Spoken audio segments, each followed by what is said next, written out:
Lebih dahulu saya memanjatkan setinggi kesyukuran kepada Allah Subhanahu Wa Taala. Pada malam ini kita dapat mengadakan sambutan Aidilfitri dengan kehadiran yang begitu ramai daripada warga Sungai Manik khasnya dan juga Pasir Salak amnya. Saya mengucapkan jutaan terima kasih kepada tuan-tuan dan puan-puan. Saya ingin mengambil kesempatan di sini untuk mengucapkan selamat Aidilfitri dan juga memohon ampun dan maaf bagi pihak diri saya dan juga isteri saya Datin Haji Rokiah binti Abdul Samad, khususnya penduduk-penduduk di kawasan Parlimen Pasir Salak ini. Saya berharap perhimpunan yang begini besar kita adakan pada malam ini menjadi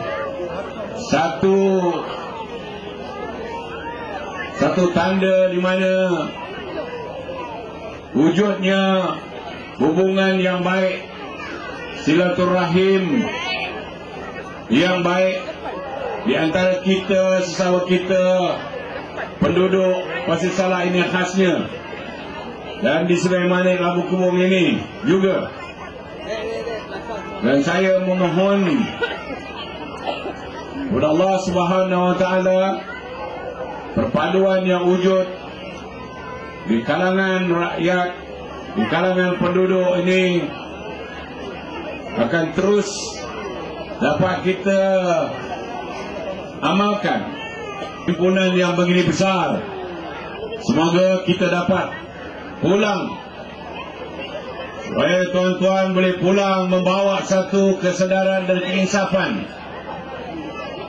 akan satu perkara yang amat penting kepada kelangsungan umat kita, rakyat Malaysia berbilang kaum, orang Melayu beragama Islam.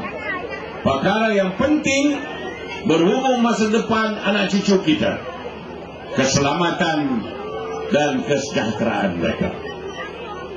Terima kasih sekali lagi, dan saya rakamkan setinggi penghargaan di atas sokongan yang ditunjukkan oleh tuan-tuan dan puan-puan yang dihormati sekalian.